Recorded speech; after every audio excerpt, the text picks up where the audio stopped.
നമസ്കാരം. ഉത്സവ പ്രതീതിയിൽ തെരഞ്ഞെടുപ്പ് പ്രചാരണത്തിന്റെ കൊട്ടിക്കലാശം കഴിഞ്ഞു. നിശബ്ദ പ്രചാരണത്തിന്റെ മണിക്കൂറുകളാണ് ഇത്. വോട്ടർമാർക്ക് സ്വതന്ത്രമായി ചിന്തിച്ച് തീരുമാനമെടുക്കാനുള്ള സമയം. സംഭവബഹുലമായ ഈ തെരഞ്ഞെടുപ്പ് പ്രചാരണ കാലത്തെ കേരളം എങ്ങനെ വിലയിരുത്തുന്നു എന്ന് പരിശോധിക്കുകയാണ് ഈ ഒരു മണിക്കൂർ.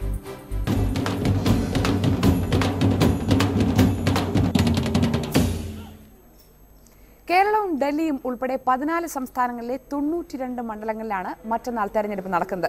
മൂന്നാം ഘട്ട വോട്ടെടുപ്പിന്റെ പ്രാധാന്യം എന്താണ്? ഡൽഹിയിൽ നിന്ന് ബിനു അരവിന്ദനും തിരുവനന്തപുരത്ത് നിന്ന് രാജീവ് ദേവരാജും ചേരുന്നു.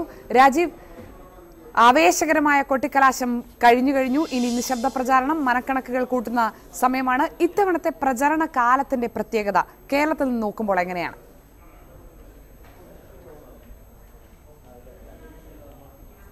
ഏത് മുന്നണിയെ സംബന്ധിച്ചിടത്തോളമായാലും, അത് ഇടതുമുന്നണി ആയാലും UDF ആയാലും NDA ആയാലും, അവരെ സംബന്ധിച്ചിടത്തോളം വളരെ ഒരു ജീവൻ മരണ പോരാട്ടമായിരുന്നു ഇത്തവണത്തെ തെരഞ്ഞെടുപ്പ്, അല്ലെങ്കിൽ ജീവൻ മരണ പോരാട്ടമാണ് ഇത്തവണത്തെ തെരഞ്ഞെടുപ്പ് എന്നുള്ളത് വ്യക്തമാണ്.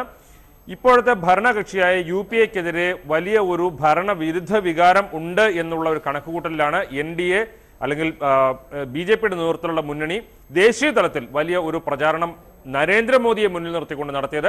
അതിന്റെ ചില അനുരണനങ്ങൾ കേരളത്തിലും ഉണ്ടായിട്ടുണ്ട്. പ്രത്യേകിച്ചും NDAക്ക് ഇവിടെ ഒരു സീറ്റ്, BJPക്ക് സീറ്റ് ജയിക്കാൻ കഴിയുന്ന ഒരു ഘട്ടത്തിലേക്ക് എത്തിയിട്ടുണ്ട് എന്ന് അവർ അവകാശപ്പെടുന്നുണ്ട് എങ്കിലും ഏതായാലും അവർ 1-2 മണ്ഡലങ്ങളിലെങ്കിലും ശക്തമായ പോരാട്ടം കാഴ്ചവെച്ചു. ഇതിനെ ചെറുത്തുകൊണ്ടുള്ള ഒരു പോരാട്ടം, കേരളമെങ്കിൽ കേരളത്തിൽ നിന്ന് കൂടുതൽ സീറ്റുകൾ നേടുക എന്നുള്ള ഒരു ഉദ്ദേശത്തോടെയാണ് UDFും കോൺഗ്രസും ഒക്കെ പ്രചാരണ രംഗത്ത് സജീവമായി നിലനിന്നത്. എന്നാൽ കേരളത്തിൽ ഇടതുമുന്നണിയും ഇതിനൊപ്പം തന്നെ, അതായത് കോൺഗ്രസിനെ എതിർത്ത് UDFിനെ എതിർത്ത് ഇടതുമുന്നണിയും ശക്തമായി രംഗത്തുണ്ട്. ഇടതുമുന്നണിയും UDFും തമ്മിലുള്ള ഒരു വലിയ ശക്തമായ പോരാട്ടം തന്നെയാണ് കേരളത്തിൽ നടക്കുന്നത്. കഴിഞ്ഞ തവണ ഇടതുമുന്നണി വളരെ പുറകിൽ പോയി എന്നുള്ള ഒരു പ്രശ്നമുണ്ടായിരുന്നു. ഇത്തവണ മുന്നണിക്കകത്ത് RSP വിട്ടുപോയതിന്റെ ചില പ്രശ്നമുണ്ടെങ്കിലും CPM ഒരു യോജിച്ച മുഖം തെരഞ്ഞെടുപ്പ് രംഗത്ത് വോട്ടർമാരുടെ മുന്നിൽ കൊടുക്കാൻ കഴിഞ്ഞു എന്നുള്ളതാണ് അവരെ സംബന്ധിച്ചിടത്തോളം ഏറ്റവും പ്രധാനപ്പെട്ട ഒരു കാര്യം. അങ്ങനെ യോജിച്ച ഒരു മുഖം കൊടുത്തുകൊണ്ട് ഉള്ള ഒരു പ്രചാരണം ആണ് അവരുടെ ഭാഗത്തുനിന്ന് ഈ കഴിഞ്ഞ അല്പസമയത്തിന് മുൻപ് 6 മണിയോടുകൂടി സമാപിച്ച പരസ്യ പ്രചാരണത്തിനിടെ നടന്നത്. ഇതിനിടയിൽ ഉണ്ടായ ചില രാഷ്ട്രീയ വിവാദങ്ങളും അല്ലെങ്കിൽ നേരത്തെ ഉണ്ടായ വിവാദങ്ങളെ തുടർച്ചയായി ഉണ്ടായ ചർച്ചകളും ഒക്കെ ഉണ്ടായി എങ്കിലും പ്രധാനമായും ജനങ്ങളെ സംബന്ധിച്ചിടത്തോളം വിലക്കയറ്റം, അതുപോലെ തന്നെ ഒരു UPA സർക്കാരിനെതിരെ വന്ന അഴിമതി ആരോപണങ്ങൾ, ഇതൊക്കെ ചർച്ച ചെയ്യപ്പെട്ടു. ഇതിനോടൊപ്പം തന്നെ മുഖ്യമന്ത്രി ഉമ്മൻചാണ്ടി എടുത്ത ഒരു നിലപാടുണ്ട്. കേരളത്തിലെ ഭരണത്തോടുള്ള അതിന്റെ കാര്യത്തിലുള്ള ഒരു വിധിയെഴുത്തായിരിക്കും എന്ന് പറഞ്ഞപ്പോൾ സ്വാഭാവികമായും കേരളത്തിലെ രാഷ്ട്രീയ വിഷയങ്ങളും സർക്കാരുമായി ബന്ധപ്പെട്ട കാര്യങ്ങളും അതുപോലെ തന്നെ ഇടതുമുന്നണിക്കെതിരായ കാര്യങ്ങളും ഒക്കെ സ്വാഭാവികമായും ചർച്ച ചെയ്യപ്പെട്ടു. ഇതിനിടയിലാണ് 2 മണ്ഡലങ്ങളിലെങ്കിലും വിജയപ്രതീക്ഷ പുലർത്തിക്കൊണ്ട് BJPയും വളരെ ശക്തമായി രംഗത്ത് ഉള്ളത്. അങ്ങനെയുള്ള ഒരു തെരഞ്ഞെടുപ്പ് കാലത്തിന്റെ ഒരു പരസ്യമായ പ്രചാരണത്തിന്റെ ഒരു സമാപനമാണ് അല്പം മുൻപ് കഴിഞ്ഞിരിക്കുന്നത്. രാജീവ്, തുടങ്ങിയിടത്തൊന്നുമല്ല കണക്കുകൂട്ടലൊന്നും ഇപ്പോൾ നിൽക്കുന്നത് എന്നുള്ളത് വ്യക്തമാണ്. ഈ പ്രചാരണം തുടങ്ങുന്ന സമയത്ത് നിന്ന് ഇപ്പോൾ ഇന്നത് പൂർത്തിയാകുമ്പോൾ മുന്നണികളുടെ മനക്കണക്കിൽ മാറ്റം വന്നിട്ടുണ്ടോ? ഷാനി, അത് വളരെ പ്രസക്തമായ ഒരു ചോദ്യമാണ്. ഈ ഒരു തെരഞ്ഞെടുപ്പ് പ്രഖ്യാപിച്ചപ്പോൾ കേരളത്തിൽ 2ാം ഘട്ടത്തിൽ തെരഞ്ഞെടുപ്പ് നടക്കുമ്പോൾ അത് ഒരു അല്പം നേരത്തെ ആയി പോയി എന്നുള്ളത്, 2ാം ഘട്ടത്തിൽ നടക്കുമ്പോൾ അധികം പ്രചാരണത്തിനുള്ള ദിവസങ്ങൾ കിട്ടുന്നില്ല തുടങ്ങിയ പ്രശ്നങ്ങളുണ്ടായിരുന്നു. പക്ഷേ ഇരു മുന്നണികളും ഇതിനനുസരിച്ച് തന്നെ പെട്ടെന്ന് സ്ഥാനാർത്ഥികളെ തീരുമാനിക്കുകയും ചർച്ചകൾ പൂർത്തിയാക്കുകയും ഒക്കെ ചെയ്തു. ഇതിനിടയിൽ പെട്ടെന്ന് കേരളത്തിൽ ഉണ്ടായ ഒരു രാഷ്ട്രീയ മാറ്റം, ഇടതുമുന്നണിയിൽ ഉണ്ടായിരുന്ന RSP കൊല്ലം സീറ്റിന്റെ പേരിൽ തർക്കിച്ച് UDFിലേക്ക് പോയി എന്നുള്ളതാണ്. മാത്രമല്ല, സ്ഥാനാർത്ഥികളെ തീരുമാനിച്ചു കഴിഞ്ഞപ്പോൾ ഇടതുമുന്നണിയിൽ 5 സ്വതന്ത്രർ വന്നു എന്നുള്ളത് അടക്കമുള്ള പ്രശ്നങ്ങൾ കാരണം, മാത്രമല്ല RSP വിട്ടുപോയതടക്കമുള്ള കാര്യങ്ങൾ കാരണം അല്പം ഒരു മനോവീര്യം തകർന്ന അവസ്ഥയിലായിരുന്നു ഇടതുമുന്നണി. UDF ആദ്യഘട്ടത്തിൽ ഒരു മേൽക്കൈ നേടുക തന്നെ ചെയ്തു. പക്ഷേ ഒരു തെരഞ്ഞെടുപ്പ് പ്രചാരണ ഘട്ടത്തിൽ ഇത്തരം ഒരു മേൽക്കൈ നേടിയത് UDFിനെ സംബന്ധിച്ചിടത്തോളം അല്പം നേരത്തെ ആയിപ്പോയോ എന്നൊരു തോന്നലുണ്ടാക്കുന്ന രീതിയിലാണ് പിന്നീട് പതുക്കെ ഇടതുമുന്നണി ഒരു പിടിച്ചു കയറുന്ന ഒരു അവസ്ഥ ഉണ്ടായത്. ഇന്നിപ്പോൾ നമുക്ക് പ്രചാരണം അവസാനിക്കുമ്പോൾ ഏതാണ്ട് ഒപ്പത്തിനൊപ്പം എന്ന ഒരു അവസ്ഥയിലേക്ക് കാര്യങ്ങൾ എത്തിയിരിക്കുന്നു.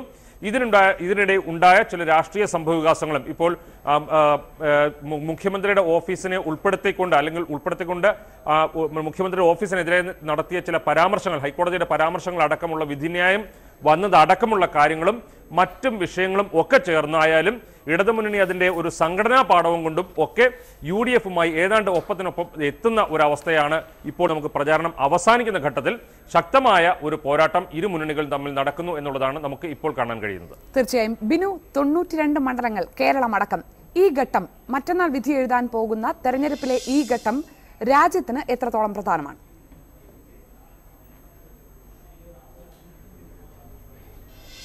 ഷാനി, 16ാം ലോക്സഭാ തെരഞ്ഞെടുപ്പിലെ ഏറ്റവും പ്രധാനപ്പെട്ട ഘട്ടത്തിലേക്ക് വോട്ടെടുപ്പ് കടക്കുന്നു എന്നുള്ളത് തന്നെയാണ് ഈ 92 മണ്ഡലങ്ങളിലേക്ക് നടക്കുന്ന 3ാം ഘട്ട തെരഞ്ഞെടുപ്പിന്റെ ഏറ്റവും വലിയ പ്രത്യേകത. 1ാം ഘട്ടത്തിൽ 6 സീറ്റുകളിലും 2ാം ഘട്ടത്തിൽ നാളെ വോട്ടെടുപ്പ് നടക്കാൻ പോകുന്ന 2ാം ഘട്ടത്തിൽ 6 സീറ്റുകളിലും മാത്രമാണ് വോട്ടെടുപ്പ് ഉണ്ടാകുന്നത്. 12 സീറ്റിൽ മാത്രമേ ഇപ്പോൾ കഴിഞ്ഞിട്ടുള്ളൂ. അതെല്ലാം തന്നെ വടക്ക് കിഴക്കൻ മേഖലയിലുള്ളതുമാണ്.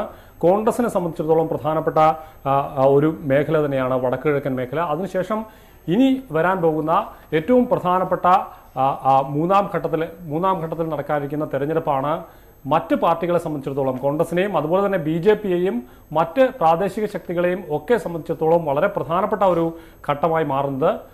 ഉത്തർപ്രദേശിൽ 10 സീറ്റുകളിൽ തെരഞ്ഞെടുപ്പ് നടക്കുന്നു. ഹരിയാനയിൽ 10 സീറ്റുകൾ, മഹാരാഷ്ട്ര, ഒഡീഷ എന്നിവിടങ്ങളിലും 10 സീറ്റുകൾ വീതം വോട്ടെടുപ്പ് മറ്റന്നാൾ നടക്കും. അതിന്റെ പ്രചാരണമാണ് ഇന്ന് അവസാനിച്ചത്. ഈ 40 സീറ്റുകളിൽ ഹരിയാന കോൺഗ്രസിനെ സംബന്ധിച്ചിടത്തോളം പ്രധാനപ്പെട്ട സംസ്ഥാനമാണ്. മഹാരാഷ്ട്രയും കോൺഗ്രസിനെ സംബന്ധിച്ചിടത്തോളം പ്രധാനപ്പെട്ട സംസ്ഥാനമാണ്. ഉത്തർപ്രദേശും 6 സീറ്റുകളിൽ വോട്ടെടുപ്പ് നടക്കുന്ന ബീഹാറും BJP-യെ സംബന്ധിച്ചിടത്തോളം പ്രധാനപ്പെട്ട സീറ്റുകൾ തന്നെയാണ്. ഉത്തർപ്രദേശിൽ 10 മണ്ഡലങ്ങളിൽ വോട്ടെടുപ്പ് നടക്കുന്ന 10 മണ്ഡലങ്ങളിൽ പ്രധാന പോരാട്ടം കോൺഗ്രസും BJP-യും സമാജ്വാദി പാർട്ടിയും തമ്മിലാണ് എന്നുള്ളതാണ് ശ്രദ്ധേയമായ വസ്തുത. നേരത്തെ ഉത്തർപ്രദേശിൽ വലിയ തോതിലുള്ള സാമുദായിക ചേരിതിരിവിനും മതപരമായ ചേരിതിരിവിനും അതുവഴി തെരഞ്ഞെടുപ്പിൽ സ്വാധീനമുണ്ടാക്കുന്ന തരത്തിലുള്ള ഒരു സാഹചര്യം സൃഷ്ടിച്ച മുസാഫർ നഗർ കലാപം നടന്ന മുസാഫർ നഗറിലും തെരഞ്ഞെടുപ്പുണ്ട്. ഈ 10 സീറ്റുകളും ഏതാണ്ട് നമുക്ക് പറയാൻ കഴിയും മുസ്ലിം സ്വാധീന മേഖലകളാണ്. അതുകൊണ്ട് തന്നെ സമാജ്വാദി പാർട്ടിയും കോൺഗ്രസും ഇവിടെ പരമാവധി നേട്ടമുണ്ടാക്കാൻ കഴിയുമെന്ന ഒരു പ്രതീക്ഷ വച്ചു പുലർത്തുന്നുണ്ട്. അതോടൊപ്പം BJP-യും ഈ മേഖലയിലുണ്ടായ കലാപത്തിന്റെ നേട്ടം അവർക്ക് ലഭിക്കും, അതിന്റെ ഒരു സാമുദായിക ചേരിതിരിവിന്റെ നേട്ടം അവർക്ക് ലഭിക്കും എന്നൊരു ചിന്ത BJP-ക്കുമുണ്ട്. അതുകൊണ്ട് തന്നെ ശക്തമായ പോരാട്ടമാണ് ഈ മേഖലയിൽ നടക്കുന്നത്. മറ്റ് സ്ഥലങ്ങളിൽ ഒറീസയിൽ ബിജു ജനതാദളിനെ സംബന്ധിച്ചിടത്തോളം വളരെ പ്രധാനപ്പെട്ട ഒരു ഘട്ടം തന്നെയാണ് അവിടുത്തെ 1ാം ഘട്ടം. അവിടെ നിയമസഭാ തെരഞ്ഞെടുപ്പിൽ 70 നിയമസഭാ മണ്ഡലങ്ങളിൽ കൂടി വോട്ടെടുപ്പ് നടക്കുന്നു എന്നതാണ് ഏറ്റവും പ്രധാനപ്പെട്ട മറ്റൊരു വസ്തുത. ബിനു, കേരളമാണ് മറ്റന്നാൾ വിധി എഴുതാൻ പോകുന്ന നമുക്ക് വളരെ പ്രധാനപ്പെട്ട 20 മണ്ഡലങ്ങളുള്ള സംസ്ഥാനം. കേരളത്തിൽ നിന്ന് ദേശീയ രാഷ്ട്രീയത്തിലെ മുന്നണി പോരാളികൾ ആഗ്രഹിക്കുന്നത് എന്താണ്, പ്രതീക്ഷിക്കുന്നത് എന്താണ്?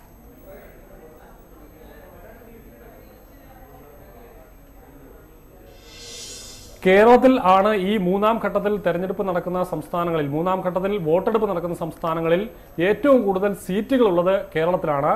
അതിൽ കോൺഗ്രസ് ഏറ്റവും കൂടുതൽ പ്രതീക്ഷ പുലർത്തുന്നതും ദേശീയ തലത്തിൽ തന്നെ ഏറ്റവും കൂടുതൽ പ്രതീക്ഷ പുലർത്തുന്നതും കേരളമാണ് എന്നതാണ് മറ്റൊരു പ്രധാനപ്പെട്ട സവിശേഷത. ഈ 3ാം ഘട്ടത്തിൽ നേരത്തെ ഞാൻ സൂചിപ്പിച്ചതുപോലെ തന്നെ കേരളം, മഹാരാഷ്ട്ര, ഹരിയാന എന്നീ സംസ്ഥാനങ്ങളും ആദ്യ 2 ഘട്ടങ്ങളിൽ വോട്ടെടുപ്പ് നടന്ന 1ാം ഘട്ടത്തിൽ ഇനി വോട്ടെടുപ്പ് നടക്കാൻ പോകുന്ന 2ാം ഘട്ടം കൂടി ചേർത്ത് പറയുകയാണെങ്കിൽ വടക്ക് കിഴക്കൻ മേഖലയും കൂടി ചേരുമ്പോൾ കോൺഗ്രസിനെ സംബന്ധിച്ചിടത്തോളം ഈ ആദ്യ 3 ഘട്ടങ്ങൾ വളരെ പ്രധാനമാണ്. അതിൽ കേരളത്തിൽ നിന്നാണ് അവർ ഏറ്റവും കൂടുതൽ പ്രതീക്ഷിക്കുന്നത് എന്നതും ശ്രദ്ധേയമാണ്. കോൺഗ്രസിനെ സംബന്ധിച്ചിടത്തോളം ഏതെങ്കിലും തരത്തിൽ ഒരു തിരിച്ചുവരവിനുള്ള സാധ്യതയുണ്ടെങ്കിൽ അത് കേരളത്തിൽ നിന്നുള്ള സീറ്റുകളുടെ എണ്ണത്തിന്റെ കൂടി അടിസ്ഥാനത്തിലായിരിക്കും എന്നത് വളരെ പ്രത്യേകതയുള്ള ഒന്നാണ്. മറുഭാഗത്ത് ഇടതുമുന്നണിയെ സംബന്ധിച്ചിടത്തോളം അല്ലെങ്കിൽ ദേശീയ തലത്തിൽ തന്നെ ഇടതുപക്ഷത്തെ സംബന്ധിച്ചിടത്തോളം അവർ ഒരു ബദലിന് വേണ്ടി ശ്രമിക്കുന്ന ഒരു സമയമാണ്. തെരഞ്ഞെടുപ്പിന് ശേഷം ആർക്കും ഭൂരിപക്ഷമില്ലാത്ത ഒരു അവസ്ഥ വരികയാണെങ്കിൽ തീർച്ചയായും ഒരു ബദലിന് സാധ്യതയുണ്ട് എന്ന് ഇപ്പോൾ പോലും ഇടതുപക്ഷം പ്രതീക്ഷിക്കുന്നുണ്ട്. അതുകൊണ്ട് തന്നെ പരമാവധി സീറ്റുകൾ കേരളത്തിൽ നിന്ന് നേടിയെടുക്കാൻ ഇടതുപക്ഷവും ശ്രമിക്കുന്നു. അവരുടെ ദേശീയ നേതൃത്വങ്ങൾ ആഗ്രഹിക്കുന്നതും അതുതന്നെയാണ്. ഒരു ബദൽ ഉണ്ടാകണമെങ്കിൽ അതിന് കിട്ടാവുന്ന സീറ്റുകൾ, പരമാവധി ലഭിക്കാവുന്ന സീറ്റുകൾ കേരളത്തിൽ നിന്നാണ് എന്ന ഒരു കരുതൽ അവർക്കുണ്ട്, തോന്നൽ അവർക്കുണ്ട്. അതുകൊണ്ട് തന്നെ ആ പ്രതീക്ഷയിലാണ് ഇടതുപക്ഷവും ഉള്ളത്. തീർച്ചയായും രാജീവ്, മുന്നണികൾ പറഞ്ഞതുണ്ട്, മാധ്യമങ്ങൾ വിലയിരുത്തിയതുണ്ട്, അതല്ലാതെ ജനങ്ങൾ സ്വന്തം വിഷയങ്ങൾ എന്ന് കരുതുന്നതുമുണ്ട്. പ്രചാരണ കാലം പൂർത്തിയാകുമ്പോൾ, പരസ്യ പ്രചാരണം പൂർണ്ണമായി അവസാനിച്ചു കഴിയുമ്പോൾ കേരളം വിധി എഴുതുന്ന വിഷയങ്ങൾ എന്തായിരിക്കും, കേരളത്തിന്റെ തെരഞ്ഞെടുപ്പ് വിഷയങ്ങൾ ഏതായിരിക്കും എന്നുള്ള കാര്യത്തിൽ വ്യക്തത വന്നിട്ടുണ്ടോ? ഷാനി, ആ കാര്യത്തിൽ പതിവിൽ നിന്ന് വ്യത്യസ്തമായി പല മണ്ഡലങ്ങളിൽ പല വിഷയങ്ങൾ അല്ലെങ്കിൽ പല ഘടകങ്ങൾ വിധി നിർണ്ണയിക്കുന്ന ഒരു രീതിയിലേക്കാണ് ഇത്തവണത്തെ തെരഞ്ഞെടുപ്പ് പോകുന്നത് എന്ന് തോന്നുന്നു. ചില മണ്ഡലങ്ങളിൽ കസ്തൂരി രംഗൻ, ചില മണ്ഡലങ്ങളിൽ കൊലപാതക രാഷ്ട്രീയം എന്ന പ്രശ്നം ഒരു സജീവ പ്രശ്നമായി ഉയർത്തിക്കൊണ്ടുവരാൻ UDF ശ്രമിച്ചത്, പ്രത്യേകിച്ചും മലബാർ മേഖലയിൽ. ചില മണ്ഡലങ്ങളിൽ ഇപ്പോൾ RSPയുടെ ഒരു മുന്നണി മാറ്റം, അതല്ലെങ്കിൽ ചില മണ്ഡലങ്ങളിൽ ജാതി മത ഘടകങ്ങൾ നിർണായകമാകുന്നു, അല്ലെങ്കിൽ മറ്റ് ഇതിനു മുൻപുണ്ടായ സോളാർ വിവാദം ചില മണ്ഡലങ്ങളിൽ ഒരു പ്രധാനപ്പെട്ട തെരഞ്ഞെടുപ്പ് വിഷയമാകുന്നു. ഇങ്ങനെ തെക്ക് നിന്ന് വടക്കോട്ട് നോക്കിക്കഴിഞ്ഞാൽ പല മണ്ഡലങ്ങളിൽ മറ്റ് തെരഞ്ഞെടുപ്പിനെ ബാധിക്കുന്ന വിഷയങ്ങൾ പൊതുവായി ഉണ്ട് എങ്കിലും ചില മണ്ഡലങ്ങളിൽ അതത് വിഷയങ്ങൾ അല്ലെങ്കിൽ പ്രത്യേക വിഷയങ്ങൾക്ക് കൂടുതൽ പ്രാധാന്യം ലഭിച്ച ഒരു അല്ലെങ്കിൽ ആ പ്രചാരണ ഘട്ടത്തിലെങ്കിലും പ്രാധാന്യം ലഭിച്ച ഒരു രീതിയിലാണ് ഈ ഒരു പ്രചാരണ ദിവസങ്ങൾ കടന്നുപോയത് എന്ന് പറയേണ്ടി വരും. തീർച്ചയായും നന്ദി രാജീവ്. ഒപ്പം തന്നെ ബിനു അരവിന്ദൻ, ഇപ്പോൾ നമ്മളോടൊപ്പം കേരളത്തിന്റെ രാഷ്ട്രീയ ചരിത്രത്തിൽ പുതിയ അധ്യായങ്ങൾ എഴുതി ചേർത്ത് ലോക്സഭാ തെരഞ്ഞെടുപ്പിന്റെ പ്രചാരണകാലം അവസാനിക്കുമ്പോൾ UDFും LDFും തെരഞ്ഞെടുപ്പ് പ്രചാരണത്തെ എങ്ങനെ വിലയിരുത്തുന്നു എന്ന് വിശദീകരിക്കാൻ CPM Shri TM Thomas Isaac MLA ആലപ്പുഴയിൽ നിന്നും, കോൺഗ്രസിൽ നിന്ന് KPCC vice president VD Satheesan MLA പറവൂരിൽ നിന്നും ചർച്ചയിൽ ചേരുന്നു. ഒപ്പം വിലയിരുത്താൻ രാഷ്ട്രീയ നിരീക്ഷകനായ ജേക്കബ് ജോർജും തിരുവനന്തപുരത്ത് നിന്ന് ചേരുന്നു. ശ്രീ തോമസ് ഐസക്, പൊതു തെരഞ്ഞെടുപ്പാണ്, പക്ഷേ കേരളത്തിലെ ബലാബലം തന്നെയാണ് നമുക്കൊക്കെ പ്രധാനം. കേരളത്തിൽ ആർക്ക് ഭൂരിപക്ഷം കിട്ടുമെന്ന് പരസ്യപ്രചാരണം അവസാനിക്കുമ്പോൾ മുന്നണിയുടെ വിലയിരുത്തൽ എന്താണ്? എനിക്ക് യാതൊരു സംശയമില്ല, LDFന് വളരെ വ്യക്തമായ, വളരെ നിർണായകമായ ഭൂരിപക്ഷം ഈ തെരഞ്ഞെടുപ്പിലുണ്ടാകും. തെരഞ്ഞെടുപ്പിൻ്റെ അവസാനത്തെ ഘട്ടത്തിലേക്ക് കടക്കുമ്പോഴും ഓരോ ദിവസം കഴിയുമ്പോഴും പത്രങ്ങളിലും മറ്റും വന്ന വാർത്തകൾ, പുതിയ സംഭവവികാസങ്ങൾ ഓരോന്നും ഇടതുപക്ഷത്തെ ശക്തിപ്പെടുത്തുന്നവയായിരുന്നു. അവയൊക്കെ നിർണായകമായിട്ട് വിധിയെ സ്വാധീനിക്കും. സീറ്റിൻ്റെ എണ്ണം ഒന്നും പ്രവചിക്കാൻ തയ്യാറില്ല, പക്ഷെ ഒരു സംശയവും വേണ്ട, വളരെ നിർണായക ഭൂരിപക്ഷം LDFന് ലഭിക്കും. വിലയിരുത്തൽ എന്താണ്? കേരളത്തിൽ ആർക്ക് ഭൂരിപക്ഷം കിട്ടും?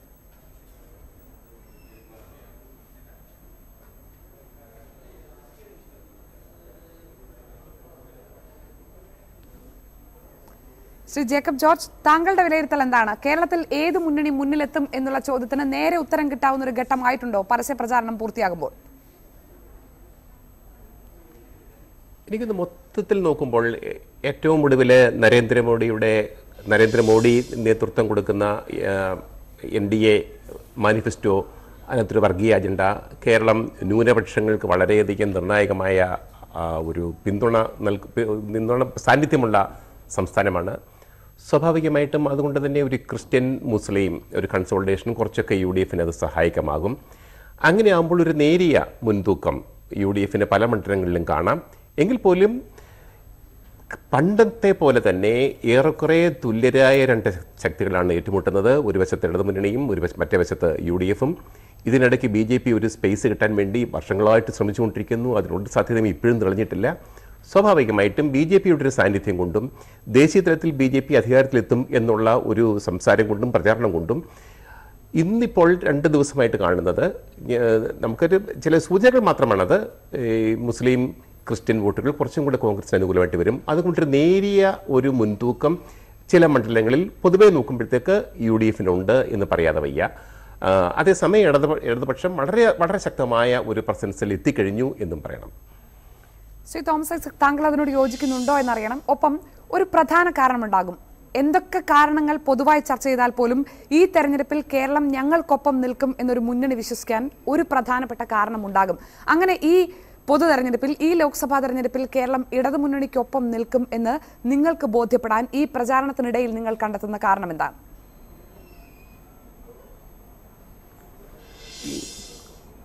കേരളത്തിലെ UDFന്റെ വിശ്വാസ്യത പരിപൂർണമായിട്ട് തകർന്നിരിക്കുകയാണ്.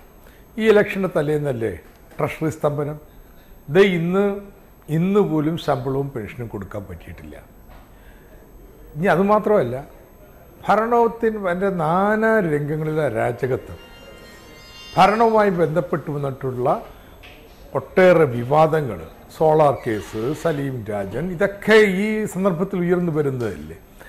ദേശീയ പ്രശ്നങ്ങളൊക്കെ വളരെ ശക്തമായിട്ട് ചർച്ച ചെയ്യപ്പെടുന്നുണ്ടെങ്കിലും തെരഞ്ഞെടുപ്പിൻ്റെ റണ്ണപ്പിൽ ഈ പ്രശ്നങ്ങൾ, UDFന്റെ പരിപൂർണമായ തകർച്ച, അത് മുഴച്ചു നിൽക്കുന്നത് പ്രധാനപ്പെട്ടത്.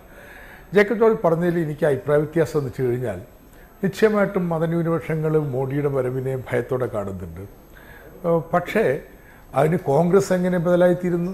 എല്ലാ അഭിപ്രായ വോട്ടെടുപ്പുകളും കാണിച്ചിട്ടുള്ളത് കോൺഗ്രസിന് 100 താഴെ സീറ്റ് എന്നുള്ളതാണ്. ആരാനപ്പുറം വരും എന്ന് പറഞ്ഞിട്ടുള്ളത് എന്ന് വെച്ചാൽ കോൺഗ്രസിന് ഞാൻ പറയാറ് 85 സീറ്റ്. രണ്ടും പ്രധാനപ്പെട്ട പ്രാദേശിക കക്ഷികളുടെ ബലമേ കോൺഗ്രസിനുള്ളൂ. എങ്ങനെയെങ്കിലും ഈ മോഡിയെ അധികാരത്തിൽ നിന്ന് മാറ്റി നിർത്തുന്ന ഒറ്റ വഴിയുള്ളൂ. കോൺഗ്രസും BJPയും അല്ലാത്ത മറ്റ് പ്രാദേശിക കക്ഷികളെ ഒരുമിച്ച് അണിനിരത്താൻ പറ്റണം. അവർ NDAയിലേക്ക് പോകാതെ സൂക്ഷിക്കാൻ പറ്റണം. അതിന് വിശ്വാസ്യതയുള്ള ക്രെഡിബിലിറ്റിയുള്ള ഒരു പ്രതിപക്ഷം ഇടതുപക്ഷം മാത്രമാണ്. കാരണം ഇടതുപക്ഷത്തിന് ഇതിന് മുമ്പും അങ്ങനെ റോള് വഹിച്ചിട്ടുണ്ട്. അന്നൊന്നും അതിന് വിലയായിട്ട് ഞങ്ങൾക്ക് മന്ത്രിസ്ഥാനമോ മറ്റോ ഇതുപോലും വേണമെന്ന് ഞങ്ങൾ പറഞ്ഞിട്ടില്ല. അതുകൊണ്ട് ആ വിശ്വാസ്യതയുണ്ട്. 2004 ഇതുപോലെ തന്നെ BJPയിൽ നിന്ന് വെല്ലുവിളി ഉണ്ടായിട്ടും ഇടതുപക്ഷത്തിന് ലോട്ട് ചെയ്ത്. അതുകൊണ്ട് ഞങ്ങളുടെ നിലപാട് തന്നെ കോൺഗ്രസ് തകരുമ്പോൾ മോഡിയെ മാറ്റി നിർത്താൻ ഡൽഹിയിൽ ഇടപെടാനുള്ള ശേഷി ഇടതുപക്ഷത്തിന് നൽകണമെന്നുള്ളതാണ്. അത് കേരളത്തിലെ ജനങ്ങൾ ആ യുക്തി മനസ്സിലാക്കും, അംഗീകരിക്കും എന്നെനിക്ക് ഉറപ്പുണ്ട്. പക്ഷേ ശ്രീ തോമസ് ഐസക്, അതിന് താങ്കൾ നേരത്തെ പറഞ്ഞതുപോലെ 2004 BJPയെ പേടിക്കണം എന്നുള്ളൊരു ചോദ്യം കേരളത്തിന് മുന്നിലേക്ക് വന്നപ്പോൾ അവർ ഇടതുപക്ഷത്തോടൊപ്പം നിന്നു എന്ന് പറഞ്ഞാൽ പോലും ഇത്തവണ നരേന്ദ്രമോദി അധികാരത്തിൽ വരുന്നത് തടയണമെങ്കിൽ ഇടതുപക്ഷത്തോടൊപ്പം നിൽക്കണോ, കോൺഗ്രസിനെ ശക്തിപ്പെടുത്തണോ എന്നുള്ള ചോദ്യം UDF നേതാക്കളെങ്കിലും ഈ തെരഞ്ഞെടുപ്പ് പ്രചാരണത്തിനിടയിൽ കൂടുതലായി ഉയർത്തിയിട്ടുണ്ട്. താങ്കൾ പ്രചാരണ രംഗത്ത് പൂർണ്ണമായും മുഴുകി പ്രവർത്തനം നടത്തിയിട്ടുള്ള ഒരു നേതാവാണ്. ആ വാദം, കോൺഗ്രസിന്റെ ആ വാദം, ഞങ്ങളെ അല്ലാതെ മറ്റാരെങ്കിലും കേന്ദ്രത്തിലേക്ക് അയച്ചത് കൊണ്ട് മോദിയെ തടയാനാകില്ല എന്ന വാദത്തിന് കേരളത്തിൽ വേരുകൾ കിട്ടിയിട്ടുണ്ടോ? ഇന്ന് ആലപ്പുഴയിലെ പ്രചരണം സക്കറിയ ബസാറിലായിരുന്നു. അതിൻ്റെ സമാപന പ്രസംഗം നടത്തിയ ഞങ്ങൾ 3 പേരും, ജി സുധാകരനും ഞാനും സ്ഥാനാർത്ഥിയായ ചന്ദ്രബാബുവും ഊന്നിപ്പറഞ്ഞ കാര്യം ഇത് തന്നെയാണ്. ഇവിടെ നിന്ന് ഇടതുപക്ഷം ജയിപ്പിച്ചാൽ ഇടതുപക്ഷം അവരുടെ പൂർണ്ണ കഴിവും ഈ മോഡി അധികാരത്തിൽ വരാതിരിക്കാൻ എന്തൊക്കെ വേണോ അതിന് ചെയ്യും. കോൺഗ്രസിന് തനിച്ച് കഴിയില്ല. കോൺഗ്രസിന് ആരെങ്കിലും പിന്താങ്ങിക്കൊണ്ട് നടക്കാൻ പറ്റുന്നതല്ല. ഇതിനൊരു പ്രാദേശിക കക്ഷികളുടെ ഒരു മുന്നണി ഉണ്ടാക്കുന്നതിനും ഇടപെടുന്നതിനുള്ള ശേഷി ഇടതുപക്ഷത്തിന് തരണം. അതിനുള്ള ക്രെഡിബിലിറ്റി ഇടതുപക്ഷത്തിനുണ്ട്. ആ യുക്തി ആലപ്പുഴ എനിക്ക് നേരിട്ട് ക്യാമ്പയിനിൽ ബന്ധപ്പെട്ട് മാവേലിക്കരയും ബന്ധമുള്ളൂ. ആലപ്പുഴയിലെ മതന്യൂനപക്ഷങ്ങൾ, പ്രത്യേകിച്ച് മുസ്ലിം വിഭാഗത്തിൽ വളരെ ഗണ്യമായിട്ടുള്ള ഷിഫ്റ്റ് ഇടതുപക്ഷത്തെക്കൊണ്ട് വളരെ പ്രകടമാണ്. തീർച്ചയായും VD സതീശൻ MLA കൂടി ഇപ്പോൾ നമ്മളോടൊപ്പം ചർച്ചയിൽ പങ്കുചേരുന്നു. KPCC വൈസ് പ്രസിഡന്റായ ശ്രീ VD സതീശൻ പറവൂരിൽ നിന്ന് ചർച്ചയിൽ പങ്കുചേരുന്നു. ശ്രീ VD സതീശൻ, ആദ്യം ഞാൻ ഡോക്ടർ തോമസ് ഐസക്കിനോട് ചോദിച്ചത് ഈ തെരഞ്ഞെടുപ്പിൽ കേരളത്തിൽ ആർക്ക് ഭൂരിപക്ഷം കിട്ടും എന്നുള്ളതാണ്. പൊതു തെരഞ്ഞെടുപ്പാണെങ്കിലും കേരളത്തിലെ ബലാബലത്തിൽ ഏത് മുന്നണി മുന്നിലെത്തുമെന്ന് ഒരു സംശയവുമില്ലാതെ ഇടതുമുന്നണിയെന്ന് അദ്ദേഹം വ്യക്തമായി പ്രഖ്യാപിച്ചിട്ടുണ്ട്. കോൺഗ്രസിന്റെ മുഖ്യമന്ത്രിയാണെങ്കിൽ കേന്ദ്ര സർക്കാരിനെ പോരാഞ്ഞിട്ട് സംസ്ഥാന സർക്കാരിനെ കൂടി വിലയിരുത്തിക്കോളൂ എന്ന് പറയാൻ വരെ ധൈര്യം കാണിച്ചിട്ടുണ്ട്. പ്രചാരണം ഇന്ന് പൂർത്തിയാകുമ്പോൾ ആ ആത്മവിശ്വാസം കൂടിയിട്ടുണ്ടോ, കുറഞ്ഞോ? അല്ല, ഈ തെരഞ്ഞെടുപ്പിൻ്റെ തുടക്കത്തിൽ തന്നെ വളരെ നല്ല മുൻതൂക്കം UDFിനിവിടെയുണ്ട്.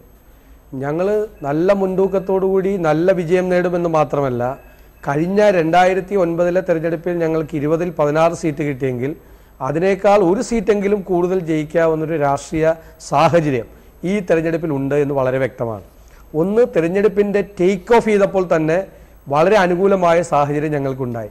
അത് തിരിഞ്ഞു നോക്കേണ്ടി വന്നിട്ടില്ല. ഈ തെരഞ്ഞെടുപ്പ് പ്രചരണം ഇന്ന് വൈകുന്നേരം അവസാനിക്കുന്നത് വരെ വ്യക്തമായ മുൻതൂക്കം UDFിനുണ്ട്. 2-3 രാഷ്ട്രീയ കാരണങ്ങൾ കൂടിയുണ്ട്. ഇവിടെ ചർച്ച ചെയ്യപ്പെട്ട ഒരു വിഷയം, ഈ മോദിയിസത്തെ കേരളത്തിലെ ന്യൂനപക്ഷവും ഭൂരിപക്ഷവും അംഗീകരിക്കുന്നില്ല. വളരെ വ്യക്തമാണ്. മോദിക്കെതിരായി അല്ലെങ്കിൽ BJPക്കെതിരായി വളരെ ശക്തമായ ഒരു പ്രതിരോധം ഉണ്ടാക്കാൻ കോൺഗ്രസിനെ കഴിയുള്ളെന്ന് വ്യക്തമാണ്. ഇടതുപക്ഷത്തിന് ഒരു കാലത്ത് പ്രസക്തി ഉണ്ടായിരുന്നു. പക്ഷേ ഇപ്പോൾ ഇടതുപക്ഷത്തിനെ പോലും കൂട്ടിയോജിപ്പിക്കാൻ അവർക്ക് കഴിഞ്ഞിട്ടില്ല. ഇപ്പോൾ ബംഗാളിൽ RSP CPMൻ്റെ കൂടെയും കേരളത്തിൽ ഞങ്ങളുടെ കൂടെയാണ്. CPI ബംഗാളിലും കേരളത്തിലും CPMൻ്റെ കൂടെയും ആന്ധ്രയിൽ ഞങ്ങളുടെയും കൂടെയാണ്. അപ്പോൾ ഇടതുപക്ഷത്തെ പോലും കൂട്ടിയോജിപ്പിക്കാൻ കഴിച്ചില്ല.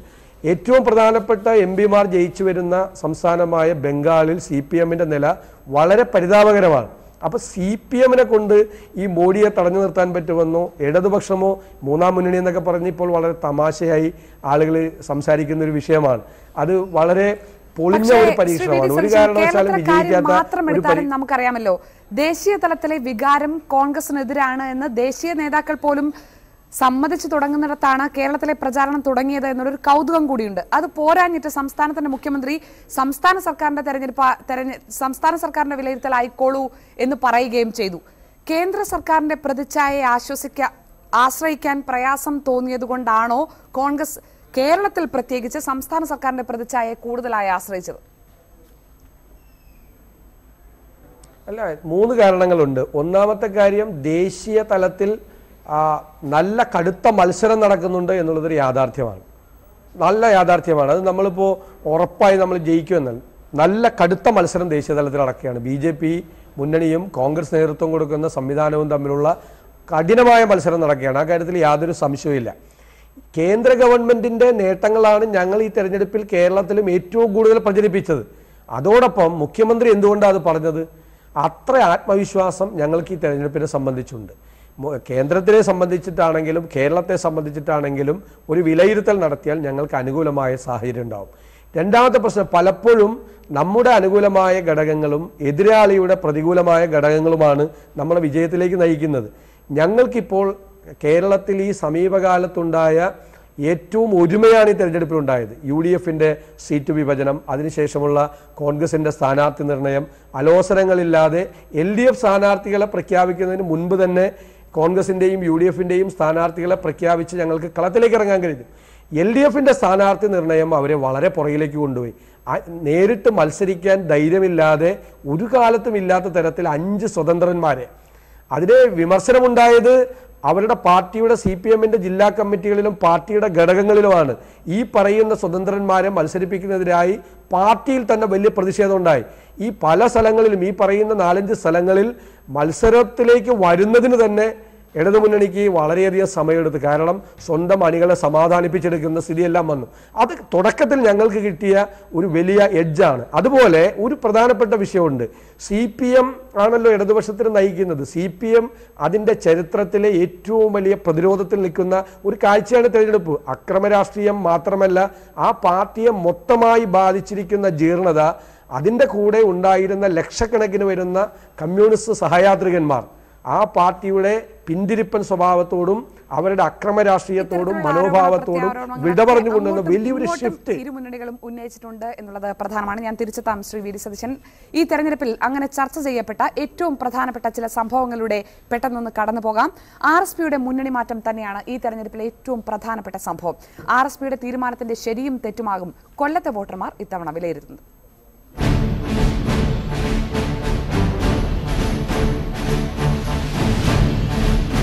കൊല്ലം സീറ്റിനായി RSP ഉയർത്തിയ വാദത്തെ സീറ്റ് വിഭജന കാലത്തെ പതിവ് സമ്മർദ്ദമായാണ് CPM കണ്ടത്. CPM സ്ഥാനാർത്ഥി നിർണയത്തിന്റെ വാർത്തകൾ പുറത്തു വന്നതോടെ RSP നിലപാട് പരസ്യമാക്കി. 16ാം ലോക്സഭാ തെരഞ്ഞെടുപ്പിൽ കൊല്ലത്തെ RSP ഒറ്റയ്ക്ക് മത്സരിക്കാൻ തീരുമാനിച്ചു. സ്ഥാനാർത്ഥിയായി സഖാവ് NK പ്രേമേന്ദ്രനെ തീരുമാനിക്കുകയും ചെയ്തു. UDF പാളയത്തിൽ കരുനീക്കം കരുതലോടെ. LDFിലെ ഡെവലപ്മെന്റ്സ് UDF വളരെ ശ്രദ്ധയോടുകൂടി തന്നെ നിരീക്ഷിക്കുകയാണ്. തമ്മിൽ തിരക്കിട്ട ചർച്ചകൾ. RSPയെ ഏറ്റെടുക്കാൻ UDF ഒട്ടും താമസിച്ചില്ല. UDFനോട് സഹകരിക്കുവാൻ RSP ആഗ്രഹം പ്രകടിപ്പിച്ചു. ഞങ്ങൾ പൂർണ്ണമായും അതിനോടുള്ള യോജിപ്പ് അറിയിക്കുകയും ചെയ്തു. കൊല്ലത്ത് മത്സരം MA ബേബിയും NK പ്രേമചന്ദ്രനും തമ്മിൽ. പ്രേമചന്ദ്രൻ എന്നത് പാർലമെന്ററി അവസരവാദത്തിന്റെ മൂർത്തിമദ്ഭാവമാണ്. വിമർശനം ചിലപ്പോൾ അതിരുവിട്ടു. സ്ഥാനാർത്ഥികളെയൊക്കെ വ്യക്തിപരമായി പറയാന്ന് പറയുന്നത് ഒരു സാധാരണ സ്വീകരിക്കുന്ന ഒരു രീതിയല്ല. പക്ഷേ പരനാറിയായാൽ എങ്ങനെ പറയാതിരിക്കുമെന്ന 30 വർഷത്തെ ബന്ധം ഉപേക്ഷിച്ചാണ് RSP LDF ഇട്ടത്. രാഷ്ട്രീയ വഞ്ചന കാട്ടിയത് RSPയോ CPMോ? ജനത്തിന്റെ ഈ വിധിയെഴുത്താകും തിരഞ്ഞെടുപ്പിൽ ശ്രദ്ധേയമാകുന്നത്. ഇപ്പോൾ ഞങ്ങളുടെ ബന്ധം, ഞങ്ങളുടെ ശക്തി ഞങ്ങൾക്ക് കുറച്ചുണ്ടെന്ന് അവർക്ക് ഇപ്പോൾ ബോധ്യമായി.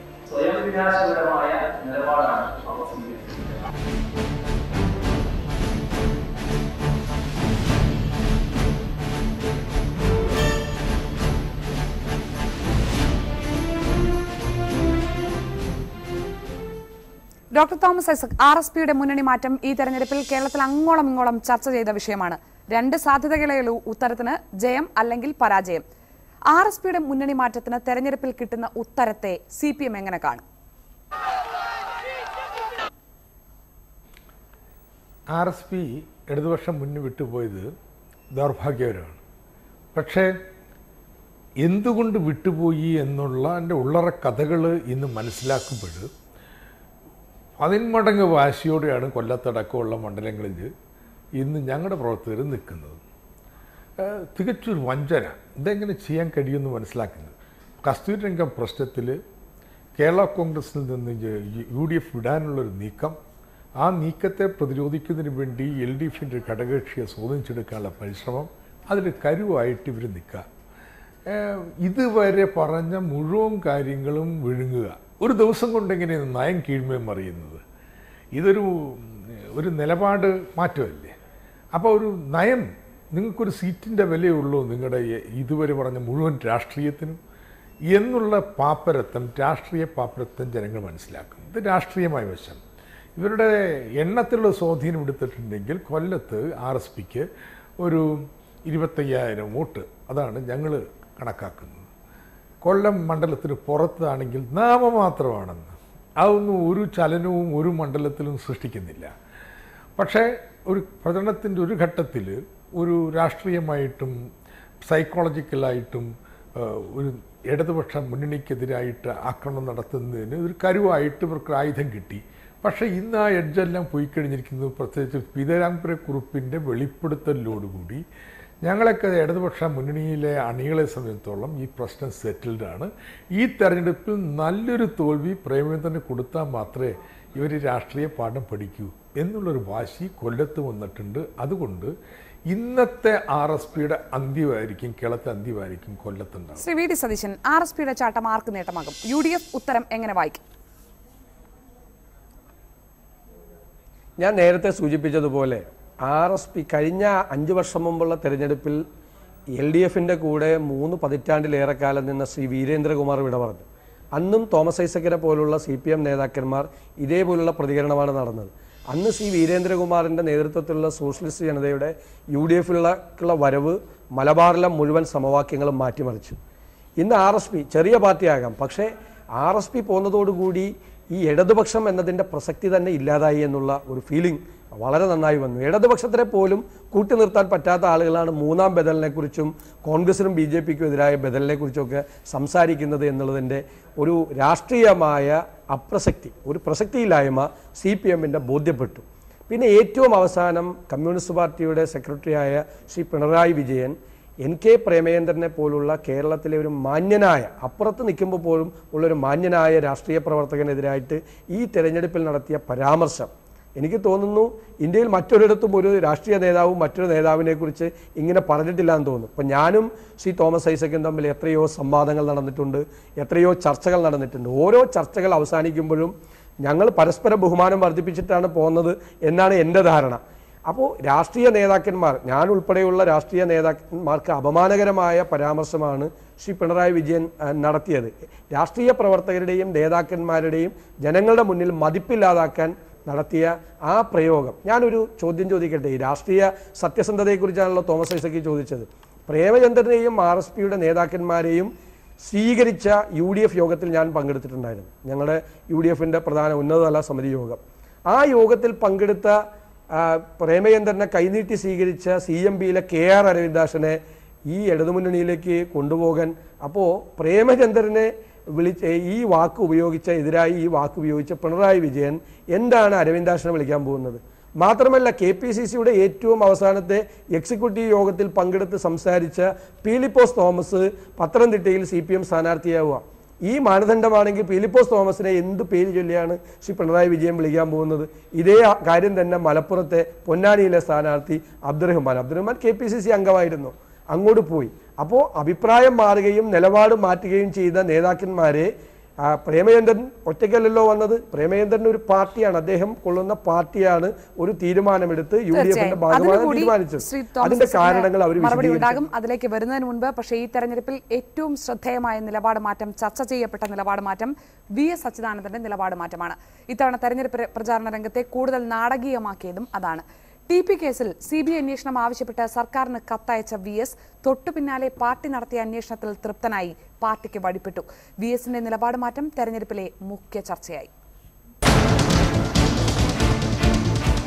തെരഞ്ഞെടുപ്പ് കാഹളം മുഴങ്ങി തൊട്ടുപിറ്റെന്ന് പാർട്ടി അന്വേഷണത്തിലെ കണ്ടെത്തൽ പുറത്തുവിട്ടു. കൊലയ്ക്കു കാരണം KC രാമചന്ദ്രന്റെ വ്യക്തിവൈരാഗ്യം. രാമചന്ദ്രനെതിരെ നടപടി. പാർട്ടി മെമ്പറാണ് എന്നുള്ള അടിസ്ഥാനത്തിൽ നിങ്ങൾ ഇനി പാർട്ടിയിൽ തുടരുന്നത് ശരിയല്ല എന്നുള്ളതിനെ 10ാം നാൾ നിലപാട് മാറ്റം പൂർണ്ണം. കൊലപാതകം പോലുള്ള കാര്യങ്ങൾ പാർട്ടിയുടെ സഹപ്രവർത്തകരെ കൊല്ലുക എന്നുള്ളത് ഞങ്ങളുടെ പാർട്ടിയുടെ അജണ്ടയിൽ ഉള്ളത്.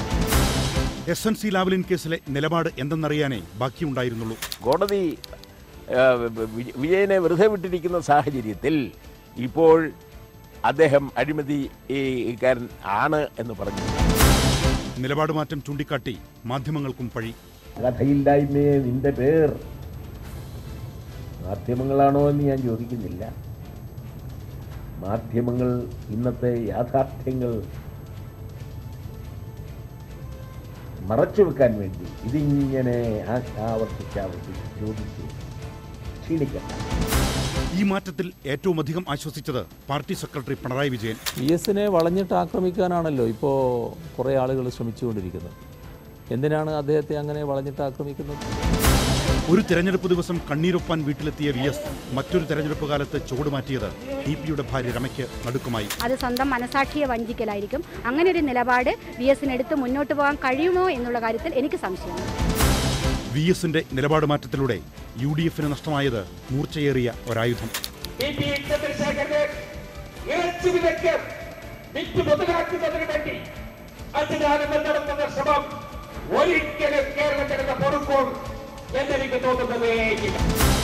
VSന്റെ നിലപാട് മാറ്റത്തിന് പിന്നിലെന്ത്? തെരഞ്ഞെടുപ്പ് കാലത്തെ അടവു നയമോ? KC രാമചന്ദ്രനെ പുറത്താക്കിയത് ഒത്തുതീർപ്പ് ഫോർമുലയോ? VS PBയിലേക്ക് തിരികെ എത്തുമോ? ചോദ്യങ്ങൾ ബാക്കി. ശ്രീ VD സതീശൻ, സത്യത്തിൽ VSന്റെ നിലപാട് മാറ്റം കൂടുതൽ നിരാശരാക്കിയത് UDFനെയാണോ? VSന്റെ നിലപാട് മാറ്റത്തിന്റെ പേരിൽ അദ്ദേഹത്തെ പരിഹസിക്കുമ്പോഴും അതിനുശേഷവും LDFന്റെ വേദികളിൽ, CPMന്റെ വേദികളിൽ അദ്ദേഹത്തിന് ലഭിക്കുന്ന ആവേശകരമായ സ്വീകരണം UDFനെ അങ്കലാപ്പിലാക്കുന്നുണ്ടോ? യഥാർത്ഥത്തിൽ VSന്റെ മലക്കം മറിച്ചിൽ ഏറ്റവും കൂടുതൽ സഹായിച്ച ഞങ്ങളല്ലേ. കാരണം VS അച്യുതാനന്ദനായിരുന്നു LDFന്റെ ഏറ്റവും വലിയ പ്രചാരണത്തിന് നേതൃത്വം കൊടുത്തിരുന്ന ആൾ. ഏറ്റവും കൂടുതൽ വലിയ ക്രൗഡ് പുള്ളർ VS അച്യുതാനന്ദനായിരുന്നു. അച്യുതാനന്ദനായിരുന്നു എല്ലാ തെരഞ്ഞെടുപ്പിലും ഏറ്റവും വലിയ പ്രചാരകൻ. തീർച്ചയായും ഞാൻ ചൂണ്ടിക്കാണിച്ചത് അതിനുശേഷം നിലപാട് മാറി മലക്കം മറിഞ്ഞു എന്നൊക്കെ എല്ലാവരും അപഹസിച്ച ശേഷവും ഇത്തവണയും ഇടതുമുന്നണിയുടെ ഏറ്റവും വലിയ ക്രൗഡ് പുള്ളർ VS തന്നെയല്ലേ? ഒരു കാരണവശാലല്ല. അദ്ദേഹം ചിലപ്പോൾ ഇടതുമുന്നണിയുടെ പ്രവർത്തകരെയും ഔദ്യോഗിക ഗ്രൂപ്പിനെയും ആകർഷിച്ചു കാണും. പക്ഷേ കേരളത്തിലെ ജനങ്ങളുടെ മുന്നിൽ വിശ്വാസ്യത നഷ്ടപ്പെട്ട ഒരു രാഷ്ട്രീയ നേതാവായി ശ്രീ അച്യുതാനന്ദൻ നിൽക്കുകയാണ്. ഈ ഒരു പൊസിഷനിങ് ആയിരുന്നില്ല 2009 തെരഞ്ഞെടുപ്പിലോ 2011 തെരഞ്ഞെടുപ്പിലോ അച്യുതാനന്ദൻ ഉണ്ടായിരുന്നത്. ഒരു കാര്യം പറയാൻ ഞാൻ ആഗ്രഹിക്കുന്നു. ഈ തെരഞ്ഞെടുപ്പ് പ്രചാരണം ഇന്നിവിടെ അവസാനിച്ചു. ഈ തെരഞ്ഞെടുപ്പിലെ ഏറ്റവും വലിയ പൊളിറ്റിക്കൽ സ്റ്റേറ്റ്മെൻറ്റ് നടത്തിയത് ശ്രീ AK ആൻ്റണിയോ ഉമ്മൻചാണ്ടിയോ സുധീരനോ പിണറായി വിജയനോ ആരുമല്ല എന്ന് വിചാരിക്കുന്ന ഒരാളാണ്. ഈ തെരഞ്ഞെടുപ്പിലെ ഏറ്റവും വലിയ പൊളിറ്റിക്കൽ സ്റ്റേറ്റ്മെൻറ്റ് നടത്തിയത് RMP നേതാവായ ചന്ദ്രശേഖരൻ്റെ വിധവയായ രമയാണ്. ചന്ദ്രശേഖരന് 51 വെട്ടുകിട്ടിയാണ് മരിച്ചത്. VS അച്യുതാനന്ദൻ്റെ മലക്കം മറിച്ചിൽ ചന്ദ്രശേഖരന് കിട്ടിയ 52ാമത്തെ വെട്ടാണ് എന്ന് പറഞ്ഞ സ്റ്റേറ്റ്മെന്റാണ് ഈ തെരഞ്ഞെടുപ്പിലെ ഏറ്റവും വലിയ പൊളിറ്റിക്കൽ സ്റ്റേറ്റ്മെന്റ്.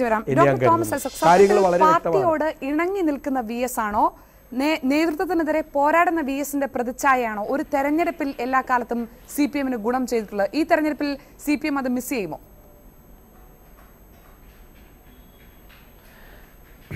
VD സതീശന് ഇങ്ങനെയൊക്കെ പറഞ്ഞ് ആശ്വസിക്കണമെങ്കിൽ ആശ്വസിച്ചോട്ടെ.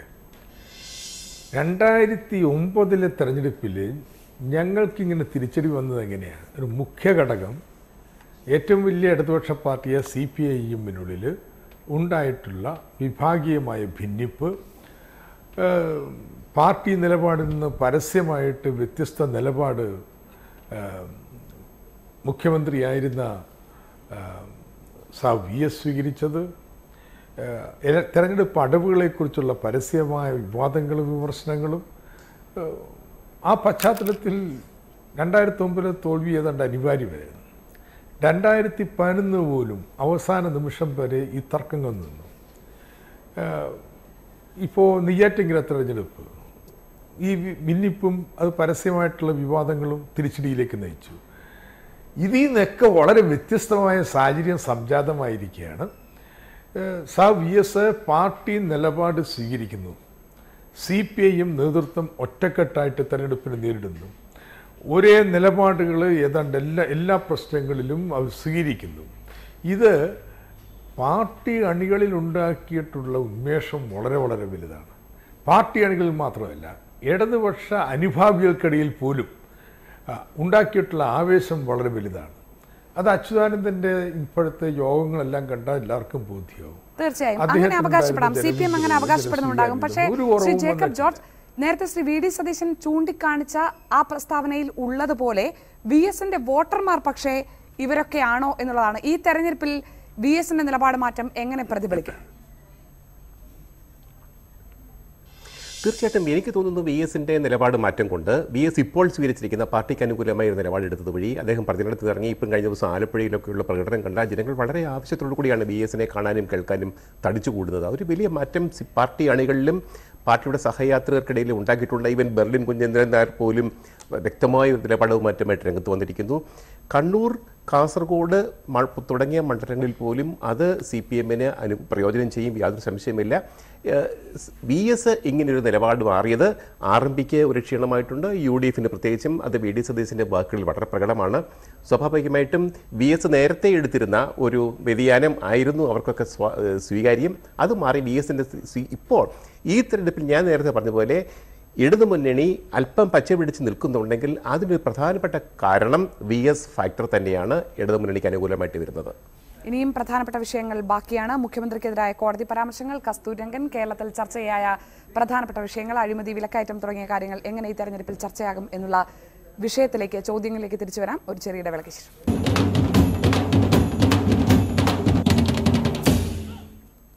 പരസ്യപ്രചാരണം പൂർത്തിയായ ശേഷം മുന്നണികളുടെ കണക്കുകൂട്ടലുകൾ വിലയിരുത്തുന്ന പ്രത്യേക പരിപാടിയിലേക്ക് ഒരിക്കൽ കൂടി സ്വാഗതം. കോടതിയിൽ നിന്നാണ് UDFന് തെരഞ്ഞെടുപ്പിനിടെ അപ്രതീക്ഷിത പ്രഹരം കിട്ടിയത്. ഓഫീസ് കേന്ദ്രീകരിച്ച് നടന്ന വിവാദങ്ങൾക്ക് മുഖ്യമന്ത്രി മറുപടി പറയണം എന്ന പരാമർശം പ്രതിപക്ഷത്തിന് നിലച്ചിരിക്കാതെ വീണ് കിട്ടിയ ആയുധമായി.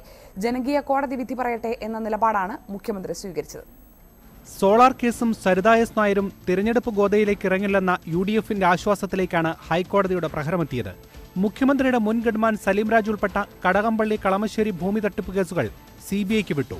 ഓഫീസുമായി ബന്ധപ്പെട്ട വിവാദങ്ങളിൽ ജനങ്ങളോട് മറുപടി പറയേണ്ട ധാർമ്മിക ബാധ്യത മുഖ്യമന്ത്രിക്കുണ്ടെന്ന് ജസ്റ്റിസ് ഹാറൂൺ അൽ റഷീദ് വിധിന്യായത്തിൽ കുറിച്ചു.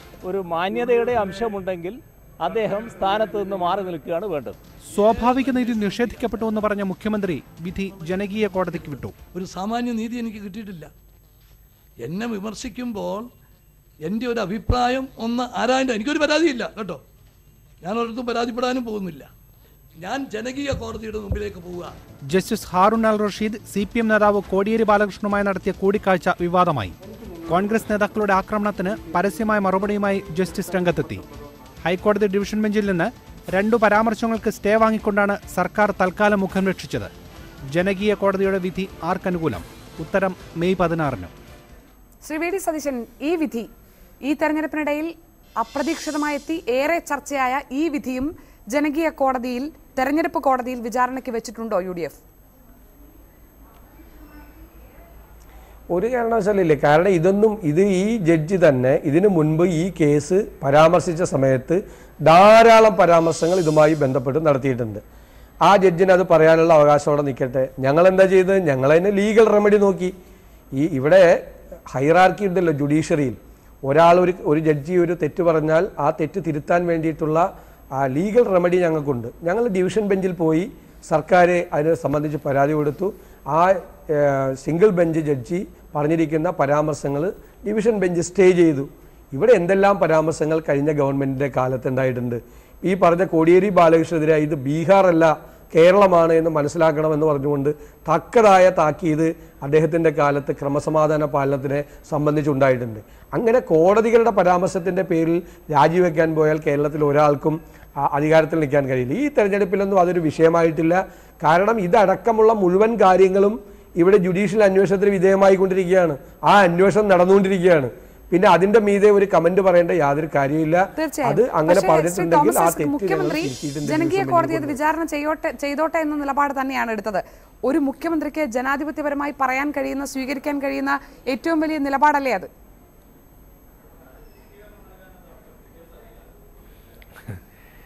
ജനകീയ കോടതിയിൽ വിധി പറയട്ടെ, ഞാൻ അവിടെ പോകുന്നത് പറഞ്ഞ മുഖ്യമന്ത്രി എന്തിന് നീതിന്യായ കോടതി പോയിട്ട് ജനങ്ങളോട് പറയേണ്ടി വരും എന്നുള്ളത് എനിക്ക് മാനനഷ്ടം ഉണ്ടാക്കുന്നതാണ്, മാനഹാനി ഉണ്ടാക്കുന്ന പറയാൻ പോയത് എന്തിനാണ്? എന്നാൽ ജനകീയ കോടതി തീരുമാനിച്ചാൽ അതിൻ്റെ അപ്പുറമൊന്നും പറഞ്ഞിട്ടില്ലല്ലോ. ഇത് 2009 തെരഞ്ഞെടുപ്പിൽ വലിയ തിരിച്ചടിയേറ്റ LDF 2015 നിയമസഭാ തെരഞ്ഞെടുപ്പിൽ ഏതാണ്ട് UDFനൊപ്പം എത്തിയത് എങ്ങനെയാണ്? പല ഘടകങ്ങളുണ്ട്. അതിലൊരു പ്രധാനപ്പെട്ട ഘടകം ബാലകൃഷ്ണപിള്ളയുടെ തടവ് ശിക്ഷയുടെ വിധി വന്നു. ഐസ്ക്രീം പാർലർ കേസ് വീണ്ടും റജീനയുടെ പരാമർശങ്ങൾ മൂലം വീണ്ടും ചർച്ചാ വിഷയമായി.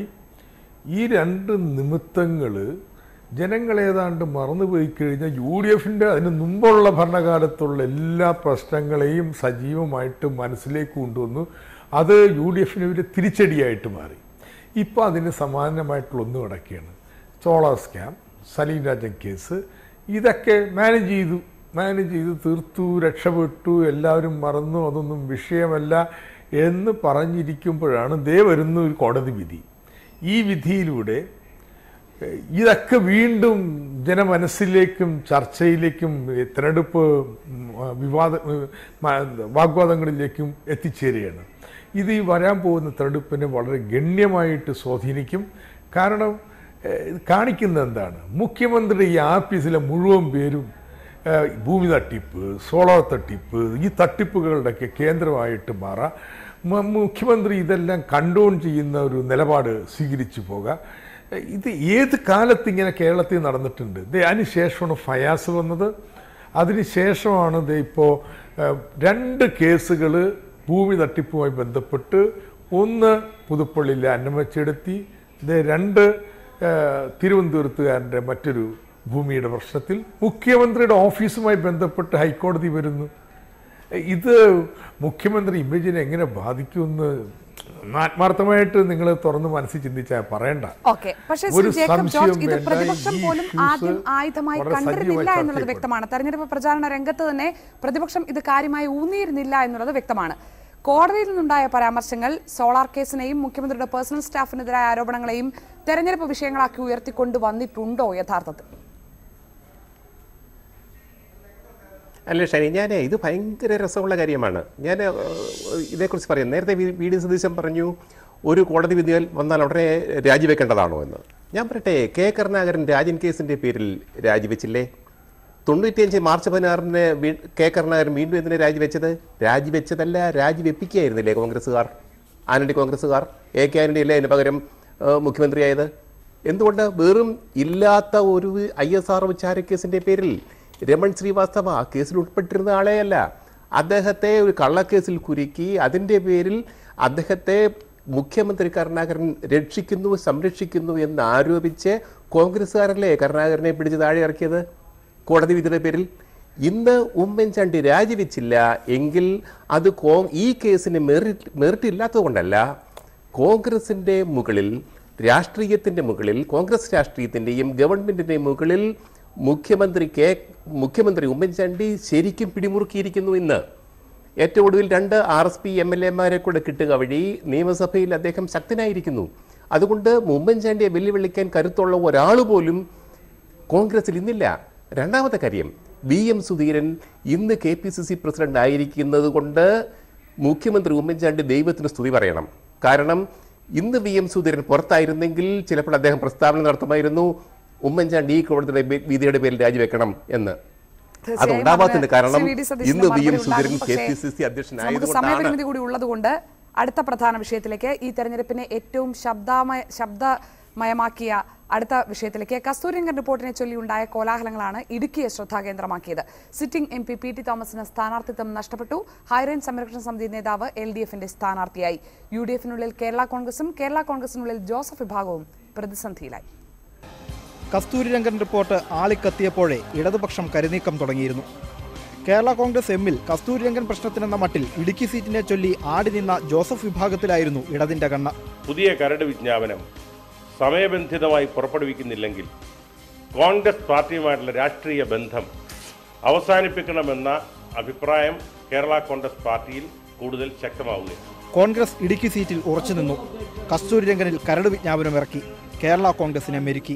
ഇത് കേരള കോൺഗ്രസിന്റെ കീഴടങ്ങലായിട്ടോ കേരള കോൺഗ്രസിന്റെ ദൗർബല്യമായിട്ടോ കണക്കാക്കേണ്ടതില്ല. കേരള കോൺഗ്രസ് ഈ മുന്നണിക്ക് വേണ്ടി എടുത്തൊരു സാക്രിഫൈസ് ആണ്. കസ്തൂരിരംഗൻ റിപ്പോർട്ടിന്റെ പേരിൽ ഇടുക്കി ബിഷപ്പുമായി ഏറ്റുമുട്ടിയപ്പോഴേ സിറ്റിംഗ് MP PT തോമസിന്റെ വിധി നിശ്ചയിക്കപ്പെട്ടിരുന്നു. യൂത്ത് കോൺഗ്രസ് പ്രസിഡന്റ് ഡീൻ കുര്യാക്കോസിനെ ഇടുക്കിയിലേക്ക് പാർട്ടി നിയോഗിച്ചപ്പോൾ തല ഉയർത്തി തന്നെ PT നടന്നു. ഒരു രാജ്യം നഷ്ടപ്പെട്ട രാജകുമാരൻ എന്ന മട്ടിലാണ് ഇപ്പോൾ നമ്മൾ നിൽക്കുന്നത്. കേരള കോൺഗ്രസിൽ അനുനയത്തിന്റെ സ്വരമുയർന്നതോടെ ഫ്രാൻസിസ് ജോർജിനായുള്ള കാത്തുനിൽപ്പിൽ അർത്ഥമില്ലെന്ന് CPM തിരിച്ചറിഞ്ഞു. ഫ്രാൻസിസ് ജോർജ് അദ്ദേഹത്തിന്റെ പാർട്ടിയിൽ നിന്ന് രാജിവെച്ചു വന്നാലും അത് ഇപ്പോഴത്തെ ഒരു അങ്ങനെ ഹൈറേഞ്ച് സംരക്ഷണ സമിതി നേതാവ് അഡ്വക്കേറ്റ് ജോയ്സ് ജോർജ് ഇടതു സ്വതന്ത്രനായി. സ്ഥാനാർത്ഥികളെ പ്രഖ്യാപിച്ചിട്ടും ഇടുക്കിയിലെ സസ്പെൻസ് തീർന്നില്ല. അനുഗ്രഹം തേടിയെത്തിയ ഡീൻ കുര്യാക്കോസിന് നേരെ ഇടുക്കി ബിഷപ്പിന്റെ രോഷം അണപൊട്ടി. അല്ല പറയട്ടെ, ഇത് കേക്ക് നിങ്ങൾ നമ്മൾ ഭരിക്കേണ്ട ജനങ്ങൾക്ക് വേണ്ടിയാ, അവരുടെ നന്മ. അവനാ നമ്മളെ മന്ത്രിസ്ഥാനത്തൊക്കെ ആക്കിയിരിക്കുന്നത്. അത് ചെയ്യാൻ സന്നദ്ധമല്ലാത്തവനൊക്കെ അവിടെ ഇറങ്ങിപ്പോകണമെന്നാണ് ഞാൻ പറയുന്നത്. ജോയ്സ് ജോർജിന്റെ കൈവശമുള്ള ഭൂമി വ്യാജരേഖകളുടെ ബലത്തിലുള്ളതാണെന്ന ആരോപണം വന്നതോടെ ഇടതുമുന്നണി വീണ്ടും പ്രതിരോധത്തിലായി. ജനകീയ പ്രശ്നവും രാഷ്ട്രീയ തന്ത്രങ്ങളും ഇടകലർന്ന തെരഞ്ഞെടുപ്പ് പോരാട്ടത്തിൽ ഇടുക്കി ആർക്കൊപ്പമെന്നത് പ്രവചനാതീതം. ദേശീയ രാഷ്ട്രീയം, കേന്ദ്ര സർക്കാരിന്റെ നയങ്ങൾ, സംസ്ഥാന രാഷ്ട്രീയത്തിലെ വിവാദങ്ങൾ, പ്രാദേശിക വികസന പ്രശ്നങ്ങൾ എന്നിങ്ങനെ ഒട്ടേറെ വിഷയങ്ങൾ ഈ തെരഞ്ഞെടുപ്പിൽ ചർച്ചയായി. എന്താണ് മുഖ്യ തെരഞ്ഞെടുപ്പ് വിഷയങ്ങൾ എന്ന തെരഞ്ഞെടുപ്പ് സർവേകളിലെ ചോദ്യത്തിന് അഴിമതി, വിലക്കയറ്റം തുടങ്ങിയ ഉത്തരങ്ങളാണ് ലഭിച്ചത്. ജനം ആഗ്രഹിച്ച വിഷയങ്ങളാണോ തെരഞ്ഞെടുപ്പിൽ രാഷ്ട്രീയ പാർട്ടികൾ ഉയർത്തിക്കൊണ്ടുവന്നത്? ചില വോട്ടർമാരുടെ പ്രതികരണം കേൾക്കാം. സ്ഥാനാർത്ഥികൾ മൊത്തം പറയുന്നത് ജനങ്ങളെ വിഡ്ഢിയാക്കുന്ന കാര്യങ്ങളാണ് ഏത് സ്ഥാനാർത്ഥികളും പറയാറ്.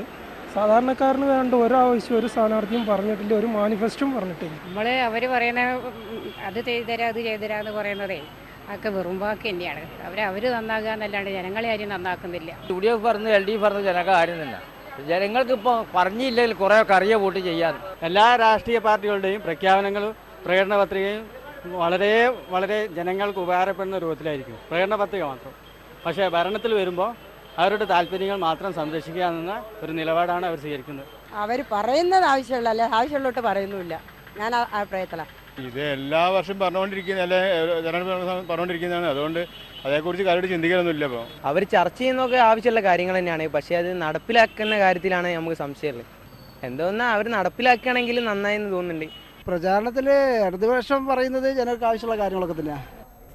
ജനങ്ങൾ ആഗ്രഹിച്ച വിഷയങ്ങൾ തന്നെയാണോ മുന്നണികളും സ്ഥാനാർത്ഥികളും പറഞ്ഞത് എന്ന ചോദ്യത്തിനുള്ള ഉത്തരം മറ്റന്നാൾ വിധി എഴുതിക്കൊണ്ട് ജനങ്ങൾ തന്നെ വ്യക്തമാക്കും. അവസാനമായി പരിപാടി പൂർണ്ണമാകുന്നതിന് മുൻപ് ഡോക്ടർ തോമസ് ഐസക്, നേരത്തെ താങ്കൾ പറഞ്ഞു സീറ്റ് പറഞ്ഞുള്ള പ്രവചനത്തിനൊന്നും ആരും തയ്യാറാകില്ല. ശരിയാണ്, സീറ്റ് പറഞ്ഞുള്ള ഒരു പ്രവചനത്തിൽ അർത്ഥവുമില്ലായിരിക്കാം.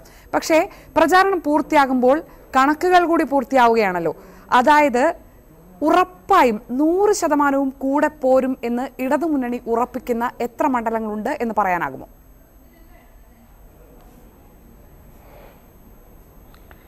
2004 അടുത്ത് നിൽക്കുന്ന ഒരു ഫലമായിരിക്കും 2014 വരാ എന്നതിനെക്കുറിച്ച് ഒരു സംശയവും എനിക്കില്ല.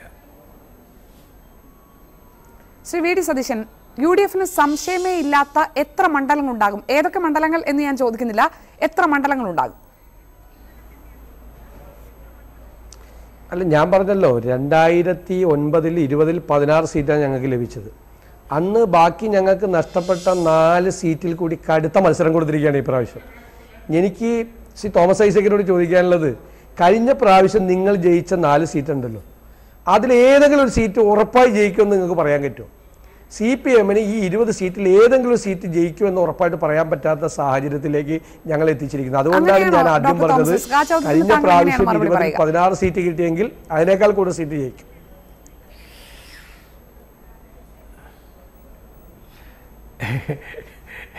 സതീഷ്, നിങ്ങൾ ഭയങ്കര തമാശയാണ് പറയുന്നത്. ഞാൻ വിചാരിച്ചു സത്യസന്ധമായിട്ട് നമ്മൾ ഏതാണ്ട് തുല്യമാണെന്നൊക്കെ പറയുമെന്ന്. ഇങ്ങനെയൊക്കെ പറഞ്ഞാൽ എന്താ പ്രതികരിക്കുക? സതീശൻ, നിങ്ങൾ ഇന്ത്യയിലെന്ന പോലെ കേരളത്തിനും വലിയ പ്രതിരോധത്തിലാണ്. Accept that fate. ഒരു സംശയം വേണ്ട, UDF-ന് നിങ്ങൾക്ക് ഈ തെരഞ്ഞെടുപ്പിൽ ഇന്ത്യയിലും കേരളത്തിനും കനത്ത തിരിച്ചടിയുണ്ടാവും. പ്രതിപക്ഷത്തിരുന്ന് നന്നായിട്ട് പ്രവർത്തിക്കുക, അല്ലെങ്കിൽ BJPക്ക് ബദലായിട്ടുള്ള സർക്കാരിന് പുറത്തുനിന്ന് പിന്തുണ കൊടുക്കുക. ഇത്തരം കാര്യങ്ങളെക്കുറിച്ച് നിങ്ങൾക്ക് ആലോചിക്കാനുള്ള സമയമായി. ശ്രീ വി ഡി സതീശൻ, ഇഞ്ചോടിഞ്ച് പോരാട്ടം ഫോട്ടോ ഫിനിഷിലേക്ക് പോകുന്ന മണ്ഡലങ്ങളുടെ എണ്ണം ഇത്തവണ കൂടുതലായിരിക്കും എന്നാണ് പറയുന്നത്. UDF-ന് അത്തരത്തിൽ ശക്തമായ പോരാട്ടം നടക്കും, അവസാന നിമിഷം വരെ മാറി മറിഞ്ഞേക്കാം എന്ന് തോന്നാവുന്ന എത്ര മണ്ഡലങ്ങളുണ്ട്? ഇല്ല, ഇവിടെ മത്സരങ്ങളൊക്കെ നടക്കുന്നുണ്ട്. മത്സരങ്ങൾ നടക്കുന്നില്ല എന്ന് പറയുന്നത് നമ്മൾ ജനങ്ങളെ വെല്ലുവിളിക്കുന്ന പോലെ ഇരിക്കും. മത്സരങ്ങളെല്ലാം നടക്കുന്നുണ്ട്. പക്ഷേ നമുക്ക് കഴിഞ്ഞ 2009 രാഷ്ട്രീയ അന്തരീക്ഷവും ഇപ്പോഴത്തെ കാര്യവും തമ്മിൽ പരിഗണിക്കുമ്പോൾ കഴിഞ്ഞ പ്രാവശ്യത്തേക്കാൾ വലിയ വിജയം നേടും. കാരണം കഴിഞ്ഞ പ്രാവശ്യത്തെ അതിനേക്കാൾ വലിയൊരു ഗൗരവതരമായ വിഷയം ദേശീയ രാഷ്ട്രീയ തലത്തിലുണ്ട്. കേരളം മുഴുവൻ ഒന്നടങ്കം, കേരളം സെക്കുലറാണെന്ന് വിശ്വസിക്കുന്ന ഒരാളാണ് ഞാൻ. അതിശക്തമായ പ്രതികരണം ആ ഒരു സെക്കുലർ ഇന്ത്യക്ക് വേണ്ടി കേരളത്തിൽ നിന്ന് ഉണ്ടാകും. തീർച്ചയായും 100% ഉറപ്പിക്കാവുന്ന എത്ര മണ്ഡലങ്ങൾ ഇരു മുന്നണികൾക്കുമുണ്ട്? ഇനി എനിക്ക് തോന്നുന്നു നമ്മൾ നേരത്തെ ഷാനി സൂചിപ്പിച്ചതുപോലെ ഇഞ്ചോടിഞ്ച് പോരാട്ടം നടക്കുന്ന ആർക്ക് വിജയിക്കാൻ പറ്റുമെന്ന് പ്രവചിക്കാനാവാത്ത മണ്ഡലങ്ങൾ ഏറെയുണ്ട്. നേരത്തെ സതീശൻ പറയുന്നത് പോലെ ആലത്തൂർ, പാലക്കാട്, ആറ്റിങ്ങൽ കനത്ത മത്സരമാണ്. അങ്ങോട്ടോ ഇങ്ങോട്ടോ ഒക്കെ വിജയം വരിക്കാവുന്ന സീറ്റുകളാണ്. അതേപോലെ തന്നെ UDF നേരത്തെ ജയിച്ചിരുന്ന കണ്ണൂർ, കോഴിക്കോട്, പിന്നീട് വയനാട് കനത്ത മത്സരമല്ലേ? പക്ഷേ വയനാട് UDF ജയിക്കാം. ഇങ്ങോട്ട് തൃശ്ശൂർ കനത്ത മത്സരമാണ്. ആലപ്പുഴ, കൊല്ലത്ത് നേരത്തെ UDF സീറ്റായിരുന്നു. MA ബേബിയും NK പ്രേമേന്ദ്രനും തമ്മിൽ കനത്ത മത്സരം തന്നെയാണ്. യാതൊരു സംശയം എനിക്കൊന്നും ബേബി അല്പം മുന്നിൽ കയറിയെന്ന് വരെ സംസാരമുണ്ട് എന്നതാവട്ടെ. പക്ഷേ എനിക്ക് തോന്നുന്നു UDF-ന് ഒരു 11-12 സീറ്റ്, താഴെ ഇങ്ങേപ്പുറത്ത് LDF-ന് 8-9 സീറ്റ്. അതാണ് പ്രവചനം. അതാണ്. വളരെ നന്ദി ഡോക്ടർ തോമസ് ഐസക്, ശ്രീ വി ഡി സതീശൻ, ശ്രീ ജേക്കബ് ജോർജ്. പരസ്യ പ്രചാരണം പൂർത്തിയാകുമ്പോൾ മുന്നണികളുടെ വിജയപ്രതീക്ഷകൾ വിലയിരുത്താൻ എത്തിയതിന്. ഈ പരിപാടി നാളെ വൈകിട്ട് 7 മണിക്ക് വീണ്ടും കാണാം. തെരഞ്ഞെടുപ്പ് സർവേകൾ എങ്ങനെ പ്രതികരിക്കുന്നു, ഒപ്പം കേരളത്തിന്റെ മനസ്സെങ്ങനെ എന്നത് തെരഞ്ഞെടുപ്പ് വിധിക്ക് ശേഷവും വോട്ടെടുപ്പിന് ശേഷവും നമുക്ക് കാണാം. അതുവരെ നമസ്കാരം.